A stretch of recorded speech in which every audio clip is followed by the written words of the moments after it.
I'm here. Bienvenue sur le site de Geek MPS. Avant d'être une chaîne YouTube, c'est un blog et tous les détails de ce test sont sur le blog. Aujourd'hui, je vous présente, vous le voyez déjà à l'écran, le Honor Band 5. Peut-être vous ne le connaissez pas. Donc, c'est de la famille Huawei. C'est Honor, mais c'est la même chose. Ce bracelet coûte entre 20 et 30 euros. Il y a une version NFC, mais pas à destination de l'Europe, qui coûte 45 euros chez Gearbest, chez AliExpress, chez qui vous voulez. Vous vous demandez pourquoi j'ai pris un Honor alors que juste avant j'avais du Mi Band et j'aimais beaucoup le Mi Band. C'est uniquement pour la fonction de taux d'oxygénation du sang. C'était les seuls à l'époque à le proposer et donc c'était uniquement pour ça que je l'ai pris. Donc il se présente sous la forme d'un bracelet. Vous pouvez changer les bracelets. C'est un bracelet très classique de montre avec des petits trous et un petit. Vous avez ici les deux picots de recharge, 3 capteurs, un pour le taux d'oxygénation, 2 pour le rythme cardiaque. À l'avant, un écran OLED très lumineux, on peut changer la luminosité et un petit bouton. Il est livré avec ça, c'est une base de recharge sans cordon. C'est à vous de trouver un cordon micro USB. La charge se fait en environ 2 heures. Je ne sais pas, j'ai jamais surveillé. L'autonomie, c'est environ 15 jours, c'est ce qui est donné. Oui, on arrive dans les 15 jours si on ne le sollicite pas trop, si on désactive le Bluetooth et tout ça. Globalement, l'autonomie est satisfaisante. Il va sous l'eau sans problème, puisque moi je ne le quitte jamais, sauf pour le recharger. Je le garde de nuit comme de jour, sous la douche, à la piscine, partout. Même il a fait du travail et c'est pour ça qu'il est rayé. Je ne sais pas si on voit les rayures. Voilà, là on voit les rayures. Il a fait du jardinage. Bon, il a plutôt bien résisté. Il existe des protections d'écran. Et je crois que je suis complet sur cette présentation. Maintenant, on va passer aux petites fonctions qui vont bien. Donc, vous le voyez à l'écran, vous pouvez changer l'écran. Il vous suffit pour cela d'appuyer longtemps ou de le faire depuis l'application. Ici, vous pouvez changer d'écran comme vous le souhaitez. Moi, j'ai mes petites préférences. Vous avez énormément d'écrans qui sont fournis. C'est pas le même que le début, mais c'est pas grave, on va faire avec. Ensuite, vous faites défiler les fonctions. Il y a des gestes droite et gauche, suivant ce que vous voulez. Ou appuyer. Ici, on voit les petites statistiques du jour. On revient en faisant droite ou gauche. Vous avez évidemment le capteur de rythme cardiaque. Sur ça, je ne vais pas le tester, ça ne sert à rien. Le SPO, c'est le taux d'oxygénation. Le temps de sommeil. Les exercices, il y en a plusieurs. Bizarrement, on ne peut pas démarrer une course en extérieur, on peut faire que les exercices en intérieur. Si vous voulez faire un exercice en extérieur avec le GPS, c'est le GPS de la montre qui marche. Il n'y a pas de GPS intégré. Et c'est pour ça que vous avez que les exercices en intérieur. Comment ça se présente? Ça se présente toujours à peu près la même chose. Vous faites 1, 2, 3, 4, 5. Hop, c'est parti. 1, 3, 2, 1. Et voilà, on peut commencer l'exercice comme il se doit. Lorsque vous avez fini, vous appuyez sur le petit bouton là. Vous laissez appuyer pour le mettre en pause. Ensuite, je vous dis, est-ce que c'est une pause? Vous pouvez reprendre vos exercices si vous n'avez pas fini ou stop. Si vous avez fini, vous demandez est-ce que la séance est bien finie. Lorsque vous utilisez depuis le téléphone, c'est la même chose. Vous pouvez arrêter ou faire une pause avec le bracelet et c'est bien pratique. L'intérêt de ce bracelet, c'est évidemment les messages et ils sont parfaitement lisibles. Ça, voilà, c'est ceux de mon épouse, on ne va pas les lire. On peut évidemment contrôler la musique et il y a quelques fonctions supplémentaires comme le minuteur, ça c'est bien pratique, le chronomètre, les cadrans, on a déjà montré, retrouver son téléphone, ça c'est la fonction que j'adore le plus. I'm here. Voilà, on a trouvé le téléphone, on appuie, c'est fini. La luminosité de l'écran, on a la possibilité de réduire la luminosité lorsqu'on est la nuit. C'est lui, il décide qu'à 22 h c'est la nuit, hein, ou la réduire à la main. Ainsi, là, je l'ai monté au maximum pour les besoins du test, sinon c'est sur 3. On va y arriver. La luminosité, écran allumé. Alors, écran allumé. Voilà, c'est pour mettre l'écran en veille au bout de 5 minutes. J'ai oublié d'en parler tout à l'heure, mais il y a les fonctions évidemment. Si vous levez le poignet, ça fait ci. Si ça allume, sinon ça allume pas. C'est comme vous voulez et ça se règle depuis le téléphone. La batterie, ça vous donne la charge. Alors avant, il y avait une fonction qui était pas mal. Il vous disait depuis quand c'était chargé. C'était bien pratique pour avoir des idées. Et on peut éteindre, réinitialiser. On peut faire plein de choses à partir du bracelet. Et je crois que je fais le tour des fonctions. On peut en ajouter depuis le smartphone. Petite démonstration d'un appel qu'on reçoit. On peut évidemment le jeter. La sonnerie ici, c'est parce que j'ai oublié d'enlever la sonnerie.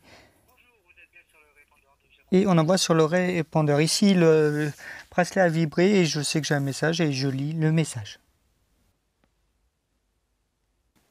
Ici, le test du rythme cardiaque, je l'ai fait lorsque j'ai reçu le bracelet.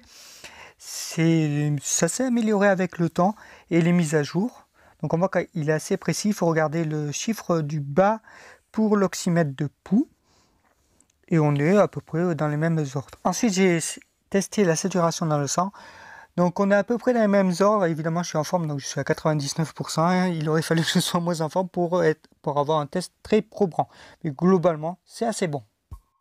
L'application, c'est un atout des bracelets et c'est un peu ce qui fait le bracelet et plusieurs autres choses. Cette application se présente sous la forme de pavé, donc une espèce de dashboard comme on dit.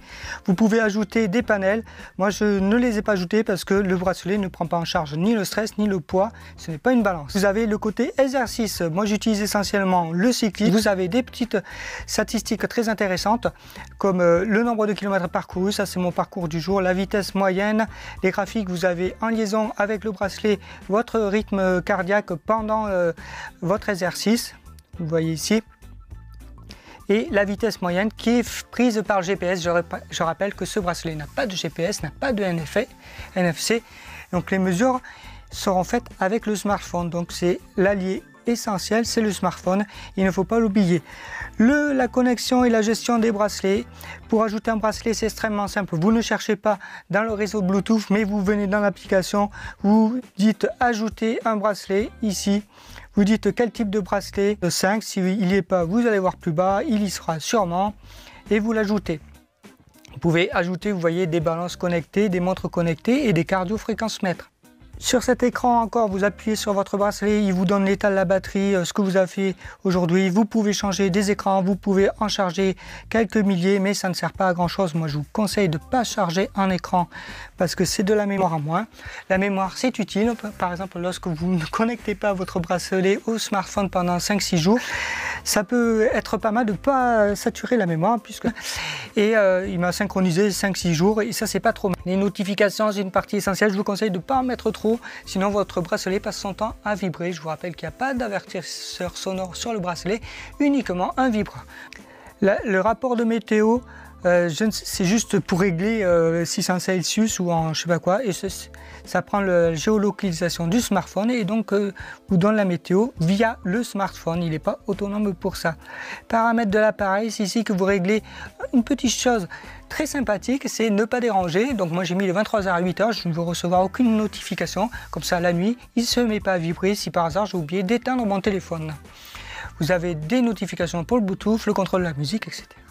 Et vous pouvez personnaliser les fonctions comme le suivi quotidien, le rythme cardiaque. C'est les petits boutons qu'on a vu dans le bout de vidéo précédent. Vous pouvez mettre à jour le firmware, rechercher s'il y en a un. Alors il attend plutôt que le bracelet soit chargé avant de vous l'envoyer. Ça, c'est pas mal. Et on peut restaurer en usine. Dernier onglet, c'est vous. Donc vous avez des messages. Alors les messages, en fait, c'est c'est pour vous dire comment vous êtes en forme. Voilà, c'est votre suivi mensuel, hebdomadaire, annuel, c'est comme vous voulez. Vous avez toutes vos données, vous savez combien vous avez fait de pas avec le bracelet depuis qu'il est connecté, votre rythme cardiaque moyen, etc. Je vous laisserai découvrir. Vous pouvez créer des plans personnalisés pour vous remettre en forme, car cet appareil est vraiment fait pour mettre en forme. Et les paramètres, vous pouvez donner des avertissements cardiaques. Par exemple, si vous êtes en limite cardiaque, il vous avertit, il vibre dans tous les sens. C'est un signe à ne pas négliger. Voilà pour l'application, je vous laisse découvrir le reste. Moi, je la trouve très bien faite, je la trouve mieux faite que celle de Xiaomi. Mais les goûts et les couleurs, ça ne se discute pas. Il est temps de conclure cette vidéo qui est plutôt longue pour un bracelet. Donc moi, j'envisage pas de changer ce bracelet, même pour un plus récent de chez Xiaomi qui vient de sortir. Il fait ce que je lui demande, podomètre, le rythme cardiaque, il vérifie mon CO2, il m'avertit si j'ai un message, il résiste plutôt bien, je n'ai pas besoin de l'enlever. Le seul petit reproche, c'est l'autonomie. J'aurais aimé qu'il dépasse les 15 jours comme son prédécesseur de chez Xiaomi. Mais bon, ça va, on résiste très bien. Je n'ai pratiquement rien à lui reprocher. L'application est plutôt agréable, même si on ne sait pas si elle envoie des données en Chine. Donc pour moi, c'est un bon bracelet qui se laisse oublier sur son poignet, qui est complètement paramétrable, suivant vos goûts et presque vos couleurs.